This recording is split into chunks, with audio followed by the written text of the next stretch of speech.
I'm almost on my way to the airport for a flight to back to South Africa for a couple of weeks. And before I go, I thought I'll share one thing with you guys that is pretty neat that I saw this week. I've been doing a lot of reading on the different history of the different breeds of cattle in West Africa. And I, in particular, got interested in the two of the breeds, Mbala and Bokolo. Mbala is a long-legged animal with beautiful big horns, and the Bokolo is a shorter animal with short horns. And the interesting thing, I was reading about it, and I was doing research on the condition of the meat and the ratio of bone to meat ratio, and that obviously within the context of beef production. And what I discovered is that the neat thing is that as I was doing this work for my work in meat processing and in the meat plant, I realized I came across studies done by the United Nations in the 1930s, and the authors beautifully describes the different breeds in West Africa, and the old timers did beautiful work on tracing the history, the likely migration paths of these breeds into Africa, and how they spread, and the mechanisms with which they spread through the region. And the Mbala, as I said, is a beautiful, tall animal. It's ideal for dry regions, and the Mbala is kept by the Fulani people from the north of Nigeria, and they are predominantly the tribe in Nigeria responsible for. They are the cattle people. There's from other tribes as well, people from other backgrounds who's involved in the cattle trade now. But the Hausa Fulani people are the predominant people looking after cattle, and they are nomadic people, and their animals are very valuable to them. And they use them for milk, and they use them for meat, and they trade them across the region. And so the neat thing that I saw is that even though the Mbala, even from the 1930s, 1940s, the people who studied it, by the way, you're seeing the last couple of minutes, us traveling back to the compound in Isolo yesterday from the island. And so that's the images that you are looking at, you joining us on that last bit of ride. You can see what life is like in Nigeria. And back to the story of the cattle. Those old timers saw that when they analyzed the Mbala, Umbororo, as some call it, or Abori, or the red Fulani, different names for the same breed of animal. As they looked at the characteristics of these animals, they saw that it's for meat production it's not ideal. The meat is less densely packed, and the opportunity for even under good grazing conditions for them to ever become a good meat breed is they're not ideal for meat, right? And in contrast to them, the Bokolo, Sokoto Gudali, another name for them. Gudali is the Hausa word for short-horned or short-legged animal. It's a less imposing animal, and it's far better suited for meat production. So the people who studied them in the 30s and 40s predicted that under good grazing conditions they will be excellent meat producers. Meat bone ratio will be very high. In other words, a lot of meat to little bone. Where with the Umbororo, the Mbala, Abori, red Fulani, same breed, it's the other way. Their meat by itself, by its very nature, is not densely packed. So they will, even under ideal feeding conditions, not be a good breed. But then the neat comment that I read is that they are favored among the Fulani people because of their because of their big horns. It's a beautiful animal. And so the thought that I had is that how cool is this? That that people in Africa, from the earliest times, valued beauty and not just functionality. Isn't that cool? Human beings, not just looking at functionality. They would have known. Those boys were sharp. They were sharp. They would have known that that it's a better, the smaller animal is a better meat animal, and you know, the guys in antiquity were very keen observers of nature, and a lot of the traditions that we have today grew out of their observation of nature. And for example, I've given this example a couple of times, is the use of blood in ceremonies.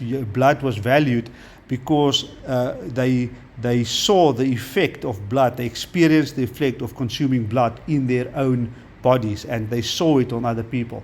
And they saw people would immediately perk up, become energized, and all those beautiful things as a result of consuming blood. And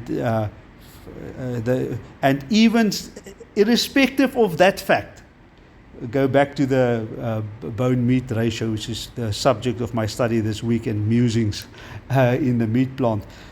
Irrespective of that fact, the Hausa people chose beauty over functionality in terms of the meat breed that they want to be closely associated with. That is so cool. Human beings are remarkable. My closest friend on earth and brother Davi Heyman then picked up on that thought, and he sent me in reply to that, a quote from Joseph Campbell, where the quote, I'm going to read it to you. There's one bit of evidence earlier of mythological thinking, and that comes from the period of Homo erectus, and he says it's before Homo sapiens, before Neanderthal man, about 500,000 BC, from the River Thames, a hand axe that's very long, too big to use, but is symmetrically beautiful. My Afrikaans accent is tripping me up in my English here. This is what Robinson Jeffers called divinely superfluous beauty, and is the first sign we have of a tool that's not simply a practical tool, but something that is beautiful, a beautiful piece of stone. No animal would do a thing like that. The only thing that you can guess from it is that it was probably for some kind of a ritualistic tool that was produced. But there's that beauty, not functionality, that is priority here. Isn't it beautiful? Similar to the cattle. The Fulani people value beauty over functionality.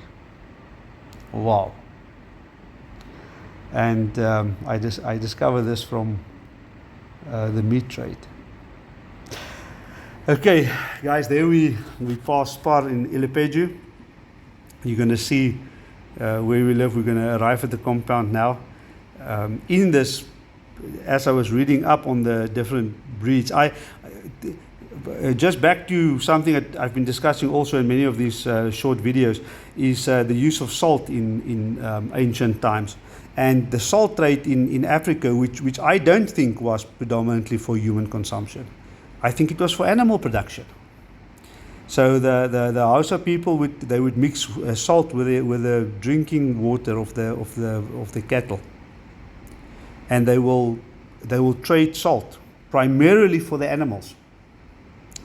Blood was consumed. The people in there we arriving, going through the compounds, guys. Now, in Ethiopia, in Somalia, South Sudan, those places, they would, even to this day, they will get blood from the jugular of the animal. They will pierce into his neck and take the blood, mix it with milk.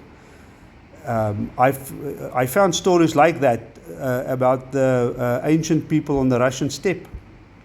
who would ride with horses and ride for days and puncture the animals and arteries also in his neck, the horses running next to them, and they would drink from that while the horses are on the move and not stopping.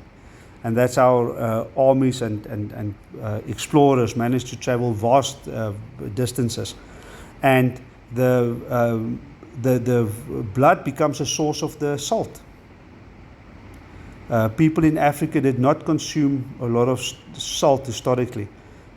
Even to this day, Nigerians don't like very salty food.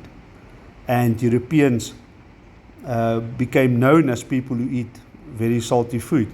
The work that I'm very interested in, and I need to get back to a little bit, is the work from Austria, from the salt mines in Austria, and from the how salt as a culture spread across Europe, salted meat.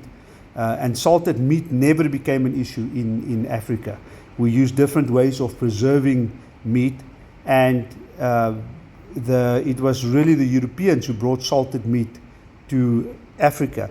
And I have great evidence from the Cape, where the Khoi people in the Cape would refer to the Europeans as people who consume salted meat. You'll be entering the compound.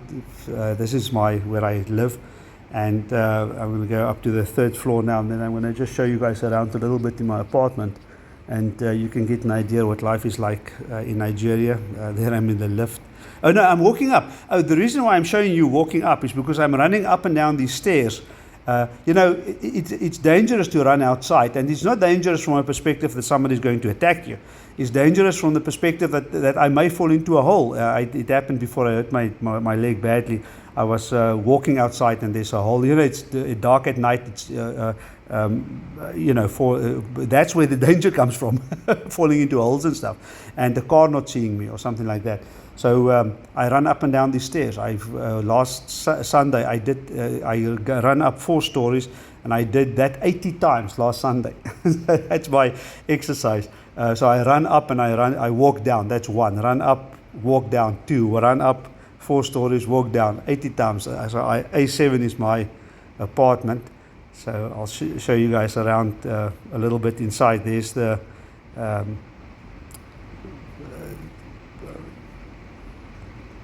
there's 2 bedrooms. This is my bedroom. Switch on the light. You can see how I live. So massive bedroom. Life is good. We live like kings. That's something that there's my my army bear and my kiwi from New Zealand. There's my kitchen, my laboratory. There's my palm wine waiting for me. That's why I'm showing you that. This palm wine is a very significant drink in West Africa, associated with a lot of ceremonies. So that became a favorite drink of mine. Wow, 2% alcohol, guys. Don't judge me. It's only 2% alcohol. And there, okay, that was my life. And here we're on the way, on the freeway back home again. So I'm going to leave you with those thoughts. Hausa people valuing beauty over functionality. Wow.